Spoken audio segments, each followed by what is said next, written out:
Good morning, good afternoon, good evening. You know who this is, Dr. Soul Brother here once again with a remedy to help cure your ills. I want to talk to you about somebody who is uh, who has become a problem, um, and he's become a problem with his mouth. He was under fire recently, and for saying something out of pocket regarding our sister uh, Reese. Um, and you know, we know what he said about her, and I want to address that, but I want to address something even bigger than that, but it connects. Um, Here's the deal. Uh, for this guy, Emmanuel, is it Acho? I believe that's how I have a thing about correct um, pronouncing people's name right. This is somebody who um, he had to come out and somewhat apologize for some of his remarks, but um, you know, I almost don't have the right words right now, but the thing is this: folk need to understand how and why people are upset with these folk, be they American born with foreign parents, or they themselves are from someplace else and are foreigners over here. Um, Folk need to really watch their mouths. And at the same time, I have to acknowledge that some of this stuff, not all, but some of this stuff, um, has to do with the reckless mouths of some Black Americans. Aside from what he said regarding the young sister whose last name is Reese, her first name is, I'm drawing a blank right now what her first name is, but you all know who I'm talking about. Um, just know and understand, much of his outlook has to do with how he views Black Americans with roots here. I'll just say that. Now, I don't know him. I don't know his parents. I know is that his parents are from Nigeria. He himself was born and raised here in the U.S. I believe he was born 1990, so that would make him in his early 30s. Okay, but here's the point here. Folk like him, and there are others, and I'm gonna get to that. Uh, their outlook and their mouths have become a problem. He gonna say that, um, and I'm glad he was checked on this, that privilege and luxury of not having generational trauma uh, because he has Nigerian parents. So, because he doesn't have roots here, in other words, he doesn't have generational trauma the way Black folks and Black Americans have trauma. Black Americans who have roots here. Okay.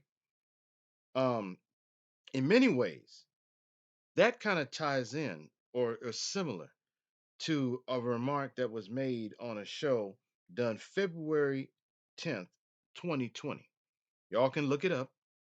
Um, and it was dealing with the diaspora wars. It was a program on ABC that was dealing with American descendant of slaves, and they interviewed Yvette Carnell and a cat named Steve um, Osunsami. I believe that's how you pronounce his name. He similar to Emmanuel, born and raised here, but African parents. And he too, like Emmanuel, parents are Nigerian. And he gonna say, growing up in an African family, I had a language, I had food, I had clothing that belongs to my people, and a community that I was raised with that does give me and did give me an advantage over the American descendants of slaves who were born in this country. Okay. You see what I just did? I juxtaposed the remark by Emmanuel Acho with privilege and luxury of not having generational trauma uh, because I have Nigerian parents. So that makes you a cut above the rest of us who have roots here. Um, this is an indication of the kind of conversations that have taken place in the homes. And not only that, it is also an indication that of the kind of black folks in America who have roots here have been around them, either said directly to them or, um, yeah, either directly to them or in their presence, negative things about black Americans from black Americans. So what that has done, that helps to, like, for example, I've said this before, I say again, you guys have more, you guys have a culture. We don't have a culture. We don't have, you guys have food. Our food is slave food, etc. Trashing soul food. And I'm gonna address that in another show real soon. Um, what else? This whole thing about culture. Um, we don't have a culture. um what else? um the clothes, African garb, that gives, so because we walk around in Western clothes and we don't walk around with African names, that we don't have a culture. You have got to be kidding me. You've got to be, well, what's interesting about that is some of those same Africans, and by extension Caribbeans, try to imitate and cosplay black Americans. That's a fact. That right there is a fact. But let me move on. I want to cite somebody who I have a great deal of respect for. His name was Dr. John Henry Clark. And in 1987, he gave a lecture dealing with a lonely nation away from home, dealing with Black America. Okay? You can see it on YouTube. I've watched it a few times. And he talked about how, this is in the 80s now, he talked about how there was a Caribbean cultural center where an African American sister is just beginning to understand, was saying that she was just beginning to understand um, culture. And a Nigerian woman, this is according to Dr. Clark, who was there, said a Nigerian woman, well, what is with these Nigerians? But anyway, a Nigerian woman says she herself is very acquainted with her culture. And then she continues to run her mouth saying that I agree with Thomas Sowell. You know Thomas Sowell, the conservative um, economist. She agreed with Thomas Sowell. And says that other ethnic groups built stores, built factories, pulled themselves up from their bootstraps. Don't see why blacks didn't do the same thing. Well, it's interesting, and I have to say this outright now. Two things that's troubling about that. Number one, and it's also revelatory. Number one, Thomas Sowell, who is a black American born and raised here, who has roots here, by the way, no foreign roots, and with his conservative self, this is the kind of crap he's been spouting for years. So you young folks who seem to gravitate towards him, hey, we've been familiar with this clown for a minute. He's been a problem since the 1970s and 80s. Okay, let's be clear. Let me move on. Um, for him to throw shade on his fellow Black American brothers and sisters and present a narrative that suggests that we've been languishing rather, all this time here in America, sitting on our behinds, doing nothing, and other groups have surpassed us, um, and they have intestinal fortitude. Again, my words, not his, but that's what's being suggested here. And they have, you know, they've built factories, they built stores, they uh, acquired degrees, etc. This is a man who was born in the early 1930s, which means that he's old enough to know better. So why would he make those kind of comments? Well, the point is, um, for this Nigerian woman to quote him, because she concurs with him, shows you she's ignorant to the history of Black America, to the plight of Black America. And for this Black American, Thomas Sowell, to write a book, to give lectures, etc., interviews, etc., and to make nefarious remarks that throw our people under the bus is criminal, straight up criminal. And what I am saying to you right now, fam, folks like him, folk of that ilk, they have helped to further embolden people like that.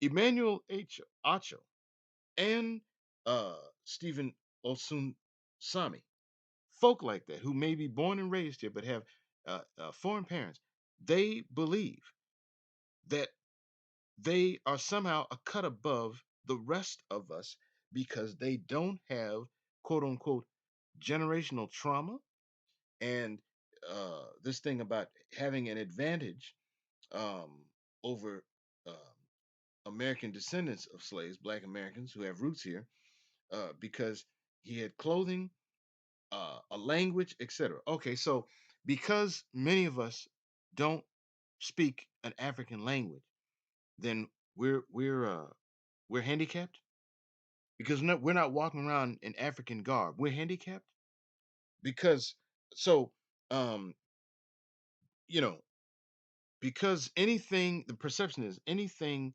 that is uh perceived as coming from America is deemed as negative, including soul food, including the music, including etc., etc. Okay, which is insane. Well, here's the thing that's interesting to me. Dr. Martin Luther King Jr., who I recently spoke about in one of my shows, most recent shows. This is a man who pointed out in one of his last books um, how it is criminal. I'm paraphrasing now. Criminal to ask a man to pick himself from his bootstraps when he has no boots. Uh, that right there is a problem. And Dr. King got it. And Dr. King wrote and spoke about these things in 1967. So when you have somebody like a Thomas Sowell, or as she said, the Nigerian woman said, I agree with Thomas Sowell, somebody like that, who again ought to know better, is old enough to know better.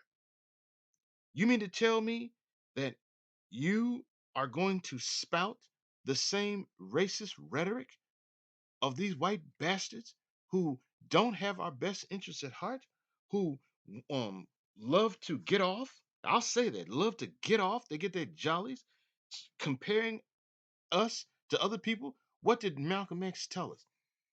He spoke of what? You chop me off at the knees, then call me a criminal. Well, here's the thing. A cripple rather. We were able to forge forward in spite of uh, racism that was suffocating. Okay, we were able to establish Rosewood, the communities of Rosewood. Um, what's the other one? Allensworth, California. Yeah, Rosewood, Florida, and Tulsa, Oklahoma. Um, just to name a few. There were others, but just to name a few. When the conditions were deplorable and the conditions were suffocating. Okay, that's clear. So Dr. King understood that in one of his last books that he wrote before he was assassinated on April 4th, 1968. Thank God for Dr. King. Thank God for Dr. King.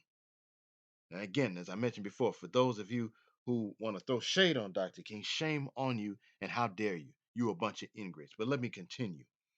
Um, as far as that sister whose last name is Reese, he needs to leave Emmanuel Acho that is, leave that sister alone. And I want to be clear, his true motivation is due to his outlook as it relates to black folks in America with roots here. That's clear. Um, and I'm going to add this in. According to Dr. John Henry Clark, this ties into what I'm talking about. Uh, the blues and spirituals are part of our self-induced psychiatry. We had to have relief.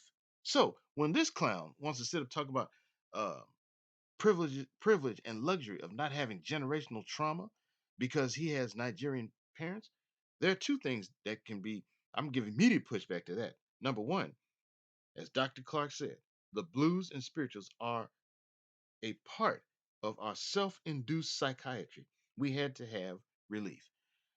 So what that was helping us with our trauma, our blues, our spiritual and spirituals, and not only that, other uh, music genres that we created that helped us along the way, especially spirituals and gospel music.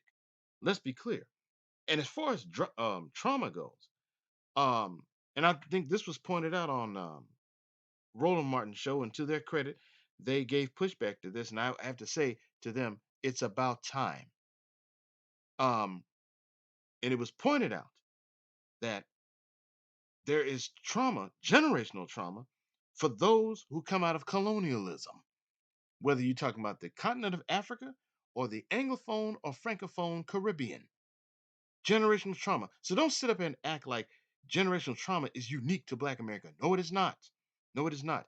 Anywhere where um, you have been victimized by uh, white oppression towards or on black folk, you have been affected by trauma in some form or fashion. Now, I don't know this guy, I don't know his parents, but if your parents didn't teach you anything about colonialism, shame on them. But guess what? You need to get a tall glass of Accra. And when I say this, I'm not just talking about Emmanuel Acho. I'm talking about Stephen Osunsami, you too, because see, here's the thing. When he made that comment on the program dealing with diaspora wars on ABC, that was February 10th, 2020, he insulted Lindsay Davis, a Black American with roots here, and Shireen Mitchell. But the sad part about it is there was no pushback. See, what these folks have done and continue to do, they insult you and then keep it moving. Like how a racist white person comes along and can insult you and you don't get no pushback. What message are you sending? You're sending, oh, it's okay to be insulted. No, it's not. No, it's not. So um it's interesting that this Emmanuel Ho created an anti-racism digital series titled Uncomfortable Conversations with a Black Man. So clearly, uh, you know, he acknowledges racism exists and would create a digital series that deals with that. But at the same time, uh, he is convinced that he's a cut above the rest of us. Same thing with Steve Osum Osumsami. Same thing. Now, if you were to ask them that or confront them with that, they would say, "Well, no, that's not true. That's not true." Yes, it is. There's um, violent racism and there's nonviolent racism uh, coming from white folks. Well, there is um, uh, chauvinism that comes from the Africans, and then there's another form of chauvinism that is like matter of fact. Well, we are superior to y'all, right? You know this, okay? That kind of thing. Well, again, you need a tall glass of Acrite. And lastly, I'll say this: it's interesting that Mr. Emmanuel Acho, sorry, however you pronounce his last name, um, is from Texas, and if I'm not mistaken, I believe he attended University of Texas, Austin. Well, interesting. A woman by the name of Sonia Richard Ross attended that school, and she's a Jamaican born person, came to this country at age 12, went to high school, finished high school here, uh, attended that school, which is where she met her Black American husband. And that doesn't appear to be her outlook.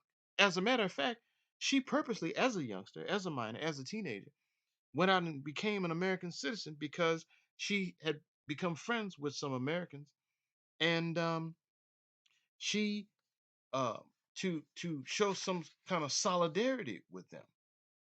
So the thing is this: um, people like Emmanuel, people like Steve, again, you're out of pocket, and I would be remiss if I didn't mention a woman by the name of Ericano uh, Chihim Chihombori Kwao, who grew up in this village in Zimbabwe and moved to the United States in 1977. Educated at Fisk University and Meharry Medical College, a private, historically black medical school there in Tennessee. I'm bringing her up and adding her in this to say this. That same Roland Martin show, when she was on, this is before COVID, and was talking about um, there's a void from not knowing where you come from, and about how I honestly cannot believe that in my old age, in all these years that I've lived in this country, it had never occurred to me that the issue of where do I come from is an issue. I've never had to deal with that. Well, you wouldn't have to deal with that because you're from Zimbabwe. So to suggest that a black American doesn't know where he or she is from is insulting. Well, guess what? You're talking to one who's born and raised here, have roots here. So when you talk to somebody and say, "Well, you don't know who you are," yeah, I know who I am.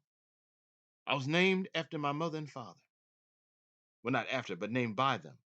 Okay, um, and that's what you tell them. And you also tell them, "I'm born and raised in the United States, and I own that." You keep messing with me, and you'll see that hanging off my sleeves. Okay, just like anybody else. And then this woman is going to make a comment saying that she had a conversation with an African American woman who said to her, quote, those of you from the continent, you don't have to deal with the issues that we deal with as African American. Um, the simple issue of where do I come from? End of quote. Imagine that. Sister, whoever she was, you are from the United States and you own that. And I'm saying to folks under the sound of my voice up in the clouds, do not make anybody make you feel ashamed of that. Ever. Okay? Um, and then this woman, the same woman, Ericana Quell, who, by the way, I should note that she is a medical doctor and an activist and is a diplomat of sorts. So the thing is this, and she's an ambassador and has been living here in the United States since the late 70s. And she talked about for a split second, she put herself in her position to say, I wonder what it is like to not know where I come from. That's a problem. That's a problem. And unfortunately, nobody has put her feet to the fire with this. Um, and then she goes on to, I'm gonna delve into this. She goes on to describe an event where top executive spoke after her. And this this woman, Mrs. Quell, spoke about the void um, and need to reconnect, and it compelled the executive lady to mention a retreat that she had participated with co-workers, and the co-workers talked about being German Americans and Irish Americans, etc. And as it got closer to her, it dawned on her that she didn't know where she came from and didn't know what to say. And as she's recalling this, right on the stage, she breaks down and couldn't stop sobbing. So Mrs. Quell, this African woman who's an ambassador, runs to quote unquote console her. She didn't this whole thing about um the void.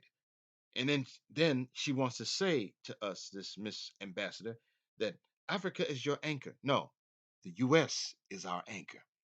That's where all of the stuff that has influenced the world come from, straight from the belly over here. Okay, that is our anchor. Africa is our ancestral homeland, motherland, to be sure. Those are where our ancestors were kidnapped and brought to America and throughout the diaspora without question. But to sit up there and say is your anchor, in other words, circumvent the United States and go straight back to Africa. No, that day is done. That day is done. Okay? And furthermore, if Africa is such an anchor, how come you ain't over there? Hmm? This is somebody who's lived in America longer than she lived in Africa. And you've been to two black schools, Fisk as well as Meharry. And you mean to tell me you didn't have enough integrity um to tell this woman no, or anybody else for that matter, no, you do have an identity. You do have a culture. No, no, that's a problem. So here's the deal, and I'm gonna say this in closing: whether you are foreign born or whether you have foreign parents, um, you're gonna have to prove yourself. We're at that point now. You are going to have to prove yourself. You're going to prove yourself. So I was glad to see on Roland Martin's show, Roland Martin, Reese Colbert, um, the other sister Lauren Burke, Lauren Victoria Burke, and Dr. Greg Carr. I have my critique and I have my criticism of Greg Carr, but I must say he was spot on in his pushback with this. I just need what we need for y'all to do is please, for God's sakes and all of our sakes, turn that corner and know and understand that it's because of remarks and attitudes like Emmanuel Acho and Stephen Olson Sami and others is the reason why there's a segment of Black America who are pissed and are talking about um, delineation. This doesn't come up in a vacuum. There's a reason for this.